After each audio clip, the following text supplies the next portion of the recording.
In this video, I'm going to show you how to create this looping pop bubblegum text animation. Hi, I'm Adam Bennett, this is Video Shop. I make motion design tutorials with annoying film clips. This is part 1 of a two-parter. In this video, I'll show you how to create this, and in part 2, I'll walk you through the process for this. As sequels go, it's the tutorial equivalent of eagerly queuing for Legally Blonde 2 and getting this. Anyway, the secret sauce, if you can even call it that, is time displacement and the Liquify Effect. And these are just two variations in the multiverse of these techniques. I'm hoping that some of you talented lot will do your own thing and share some examples in the comments below. Go on, don't be shy. I'll talk a bit more about process and what other ingredients I threw into this candy-floss soup of an animation later, but let's get started, shall we? Let's create a comp, 10 seconds duration, 24 frames a second, 1400 wide, 1600 high. I'm just going to pop over here quickly and just check that I'm on Classic Renderer. I've been playing around a lot with Cinema 4D Renderer lately. Those of you that have seen previous tutorials will know. Okay, let's call the comp 01 text guide. We want to create this repeated text grid here, which we're going to use as a guide later on. We've got 2 lines of text and 4 copies of each, so that's 8 words in a 1600 high comp. So to make sure everything's properly in place, I'm going to create a guide for our guide. Select the rectangle tool and double click to create a new shape layer. We don't want a stroke, just a fill, and I'm going to make the fill red so it stands out. Then uncheck constrained proportions on the rectangle path size, and we'll change the Y value to 200. Then if we use our selection tool to move up in our comp window here, if we press Shift and Control, it'll snap to the top. And I'm going to press P and just check that the position is correct, so that's 100 on the Y, so that's fine. Then I'm going to press UU to reveal the rectangle properties, select it and add a repeater. I'm going to change the repeater position to 0 on the X and then 400 on the Y. And the number of copies to 4. Then I'll press T and change the opacity to 30. Next, let's add our text. Shift Control Alt T for a new text layer, and I'll type bubble. I'm going to use a font called Genera Alt Black, but any bold sans serif font will work. Here's how it would look if you use Montserrat Black, which is a free Google font. Oh, that's £5 I get there for plugging Google. Let's move our text to the top. And we'll adjust the size so it almost fills the guide space here. Then we'll lovingly clone our font. So for the next part, it's important that you don't scale up the text and you adjust the font size instead, because what we want to do is copy and paste it, and then we can set the lead in to be 400, and then we get this. Now all we need to do is repeat it for the next word, gummy. I realise gummy sounds totally vomit-inducing, like I'm a 44-year-old man who still talks like a baby for some reason. Bitty. I tried having just gum here, but it didn't look as neat, so it was a trade-off between aesthetic symmetry and people thinking I'm a big man baby. For me, it's all about the work, so let the rumours fly, I don't care. Next, we'll animate our type. Let's duplicate our guide comp, and we'll call the duplicate 01 time-bubble. We'll delete everything apart from the bubble text, then go into the comp settings and change the width to 1600. Then we'll delete the text duplicates. Then we'll pull in our guide layer, press T for opacity and drop it to 30.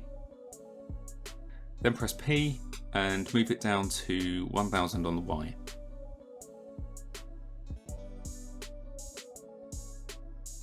Then we'll move our bubble type down so it's flush at the bottom.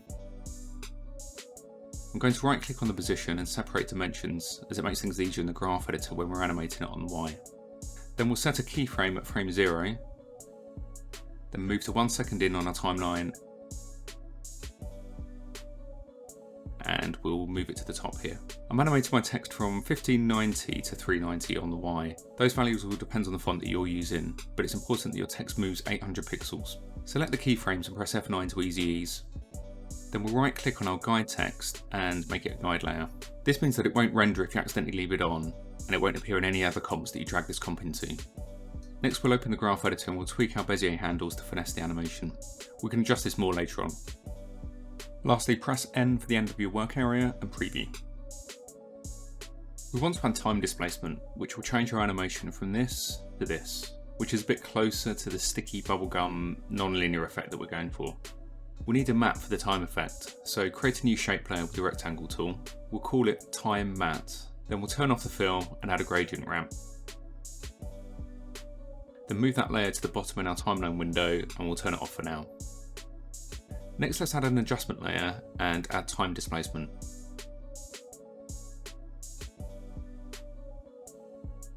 Let's name our adjustment layer Time Displace. Drop down the time displacement layer drop down and select the time matte layer. The default time displacement is a bit much, so we'll drop that to 0.2.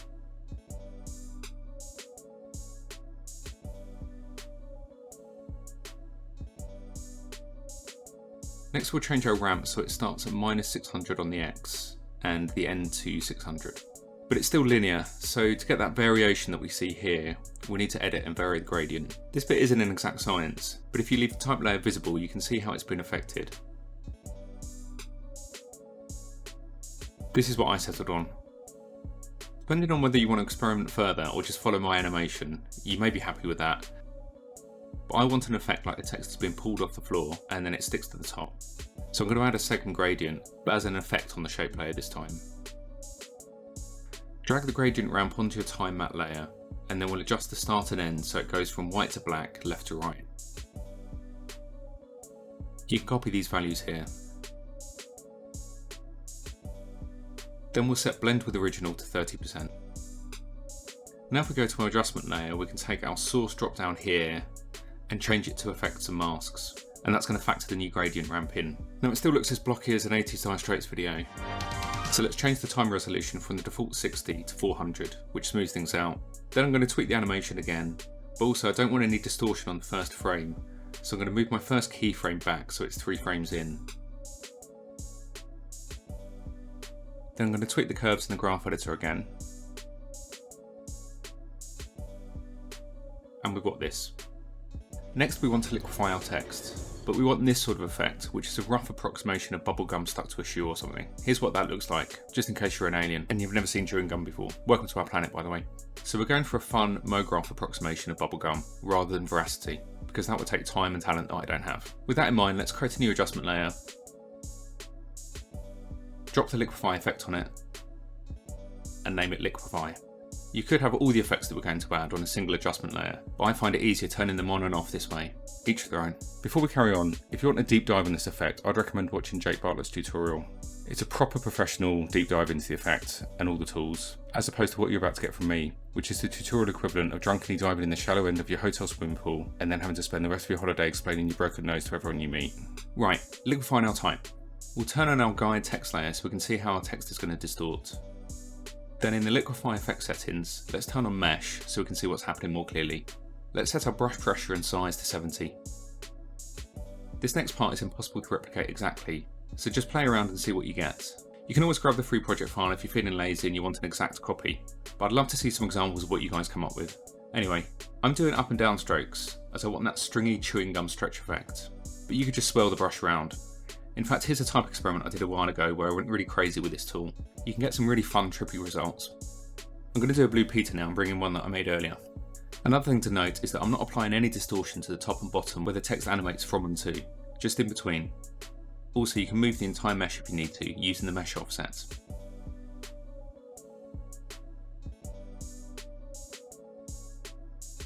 So this is just the Liquify effect being applied, and if we turn our time displacement adjustment layer back on, we have this. What's nice are the gloopy distortions we get here, even though it looks a bit like the toxic waste guy from Robocop. We can bump that gloopiness up by increasing the mesh distortion, which goes up to 200%. These go to 11. We can keyframe it so it increases when our text is animating, and then calms down when it comes to a stop. The values are going to depend on your mesh, but look for anomalies like this, where you might need to dial back the percentage. So I've got mine keyframed from 120 to 200 and then back again, and this is what we get. Next we're going to add a few more effects to finesse our text animation a bit, but as I was editing this I was curious to see how much difference they made, so here's a side by side. Both renders use the time displacement and liquify that we've just looked at. The render on the left has mesh warp, echo and bulge effects applied as well, the one on the right doesn't. You might actually prefer the one on the right. If so, feel free to skip this next chapter. This is just what happens with motion design sometimes. You try effects out which make a slight difference, and often you leave them on as they're not making it worse, but the difference is negligible. And sometimes some of the effects can become redundant along the way. Okay, so here's our text with the time displacement and liquify. And I'm going to turn on the effects already applied and just show you the settings rather than do a step by step. So we've got an adjustment layer here with Echo and Bulge. Going to our effects panel. So the Bulge is basically just pulling this text up, and if I turn off the time displacement, turn it on and off. So the idea is it's kind of tugging the text off the ground and then sort of pulling it up.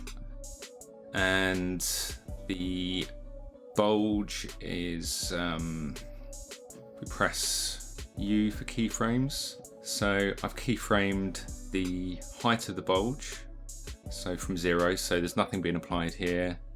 And then we'll get to this keyframe. We've got a value of -1.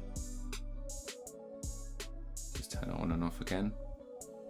So it's just stretching it.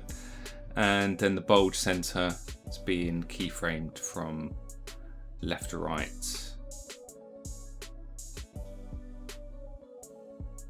This is where I want to put on the time displays, because the text is animating from left to right as well.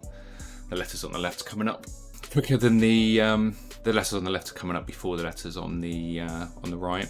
So there's also an echo, which isn't a particularly elegant solution, but it sort of fills out this space here in the middle.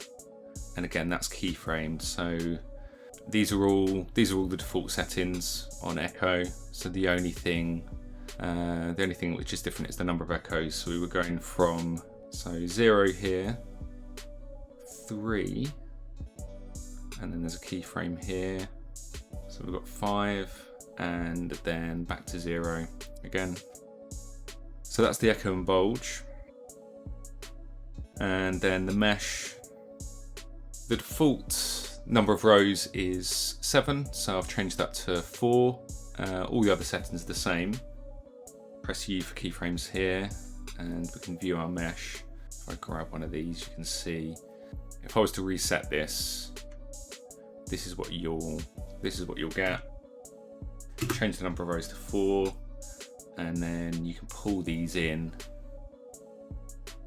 to stretch and move the text. I'm gonna undo that.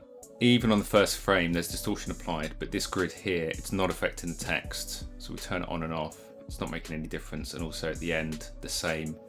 But in between, let's try and find a frame where it's actually making much of a difference. I sort of pulled the mesh down here to try and counter the effect of it being tugged up. But again, you know, these effects are very much dealer's choice if you want to use them. Once you're happy with your bubble text, you can duplicate that comp, and we'll rename that duplicate 01time-gummy. Go into your text guide comp and copy and paste the gummy text from there. Swap out the text. And now we've got both of our text comps ready to loop. So we'll drag our bubble text comp onto the new comp icon here to create a new comp with the same settings. Let's name that O2 bubble gummy. Don't. So now we have a comp with the bubble text in it. With that pre-comp selected, I'm going to use Ctrl-Alt-T to enable time remapping, as I want to tweak the timing a little bit. I'll set a keyframe at 1 second, then adjust the time value there so the text is fully animated at that point. Then I'll trim the end of that layer, and I'm going to check the animation timing.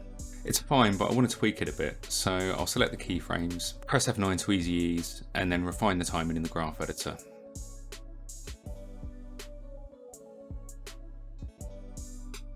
Then I'll copy the text guide from the bubble text comp and paste it into this comp, so we've got that as a guide to line up our bubble and gummy layers. Lastly, I'm staggering them by 2 frames, so the bubble text animates just before the gummy text does. Next, we'll duplicate our O2 comp, and we'll call the duplicate O3 bubble gummy loop. Delete everything in there apart from the guide text layer, and we'll drag our O2 comp into it. Then we'll move that comp up to the top with a Y value of -400. Now we just need to duplicate and stagger. So each duplicate we move forward 4 frames and move that comp down 400 pixels until we have 8 copies and we end up with this.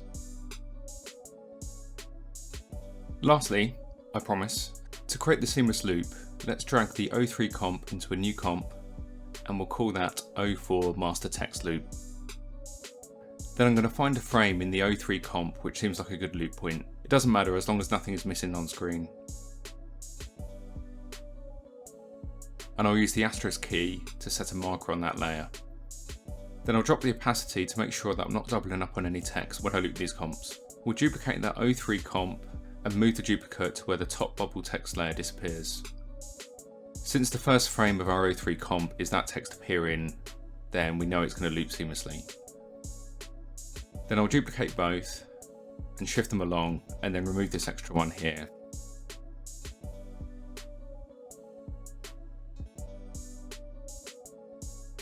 Now we can add timeline markers, which lets us press the 1 and 2 keys to check that it loops. We'll pop the opacity back up, set our work area to be 1 frame before that last marker, and now we have our seamless loop.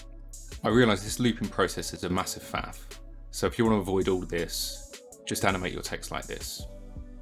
So we've got our text animation, now we want to colour it and add any final touches such as outlines, vignettes, drop shadows, etc. This last part of the video I'm omitting a lot of trial and error. I've got all the effects and values I'm going to use written down in front of me, like I've got my shit together or something. What you're seeing here now is me a week ago pulling my hair out and crying in front of my PC. At some point I'll upload this whole process to my sister channel, the Video Shop Long Play, so you can see how inept I am. But for now let's do a quick fire round, get the rest of this thing done. To add another touch of movement to our type, let's add another adjustment layer and we'll call it Smooth. First we'll add Simple Choker and we'll set that to 1.5. I'm using a very bold font and this chokes it in slightly, so you may not need to do this. Next we'll add Gaussian Blur. Or is it Gaussian? Anyway, set that to 15. Next add levels and change the channel drop down to alpha. Then we'll pull in the black and white input controllers like so, until you've got a smoothed off text like this. Again, this isn't an essential step. You might like yours as it is, and if we turn it on and off, you can see what it's doing. So it helps to sell the bubblegum look a little bit more, but it's also rounding off the text and you lose some of the detail, so bear that in mind. Next, to add some additional subtle movement, let's have a new adjustment layer and we'll add our old friend Turbulent Displacement. It's not really an old friend, but it's one of those workhorse effects in After Effects like fractal noise, which comes in really handy. Anyway, while I was talking bollocks just then, I set the amount to 20 and the size to 150, and then we'll keyframe the evolution so it loops. To do that, you want to make sure that you check cycle evolution here, then we'll set a value of 0 at frame 0, and then we'll have 2 cycles at our end frame here. Then we'll press 1 and 2 to make sure that loops, and then preview. And we'll name that layer Turbulence. Right, home straight now. Let's duplicate our O4 comp and we'll put that in our final folder. We can do away with numbers now as this is our final comp, so we'll call it Pop Bubblegum. Now let's go into settings and make that 1920 by 1080. We'll delete everything in it, but we've got our loop markers and work area set to what we want. So let's drag in our O4 text comp and we'll check again that that loops. No reason why it wouldn't, but I'm diligent that way. So now we can colour it. I'm a bit of a design magpie, so I've stolen the colour palette from this image, which I'll bring in and set to be a guide layer. I'm also going to copy the look and feel of the text. I figure that because my text is a different font and it's animating differently to how this looks, and also I'm not coupling all these assets, that this is fine. But feel free to berate me in the comments below. Adam is a lazy bastard. Discuss. We'll add a solid, then we'll colour it pink and we'll call that BG for background.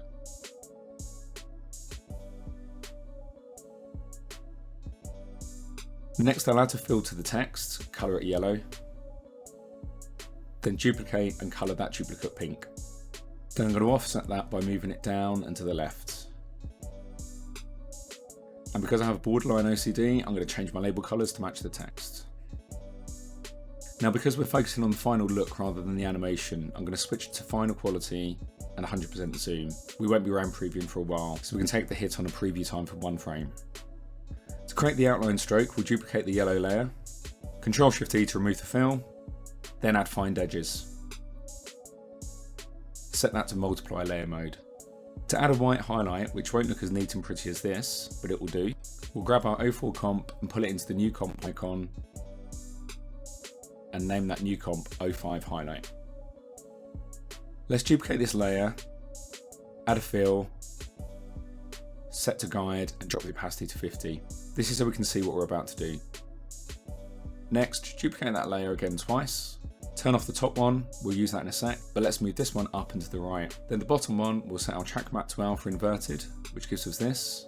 Now with our guide layer on, we can see what we're doing. We'll select our bottom 2 layers and shift them up and across. But as we can see, it's overhanging here. So to fix that, let's turn this layer on, and we'll add a simple choker. Now set the layer mode to stencil alpha, and that fixes the overhang.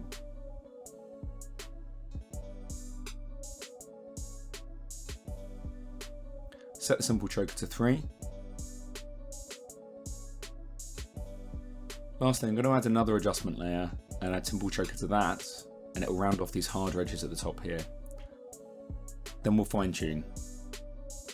It's a bit of a fudge, but some of you clever lot might be able to suggest a more elegant solution. Anyway, let's go back to our master comp and pull that highlight in, and now we've got this. I'll RAM preview and press the tilde key with my cursor over the comp to embiggen. Right, now let's take a look at these stills. Before, after. Before, after. Again, the difference is negligible. I was playing around with the final grade, and again, I don't know how much it's adding, but to show you, here's what we've got. I duplicated the main comp and called the duplicate 06 pre-grade. Then turned off the background solid, then deleted everything in the master comp apart from the background layer, and pulled that 06 comp with all the text effects into the master comp. So we've got a background layer and all our text layers in one comp now. Then this duplicate, I've given a Gaussian blur of 15, set to soft light layer mode, and set the opacity to 50%. Then this one has a glow, 70 threshold, and 40 radius, and that's set to 20% opacity. So that's lightening things a bit, particularly the stroke. And then we have a couple of cheeky vignettes. So just adjustment layers with curves and a feathered mask on this one to subtly draw focus to the centre. Pretty sure this is the first use of a vignette in motion graphics. Some of you may be able to correct me. And that's it. Well, it's not strictly yet. Let's turn on this layer here. So this is a background layer consisting of a piece of bubblegum animated like it's being blown up and it pops. This isn't the most interesting part of the tutorial, and if you subscribe to the Video Shop long play, you'll be notified when I upload the whole process for that animation. How's that for synergy? Anyway, basically just shape layers with a bit of keyframing. And of course there's always the project file if you want to take a look there. Anyway, thank you for watching all the way through. I think it's good for my YouTube scores or something, I don't know. And I'll be posting part 2 very shortly. See you next time.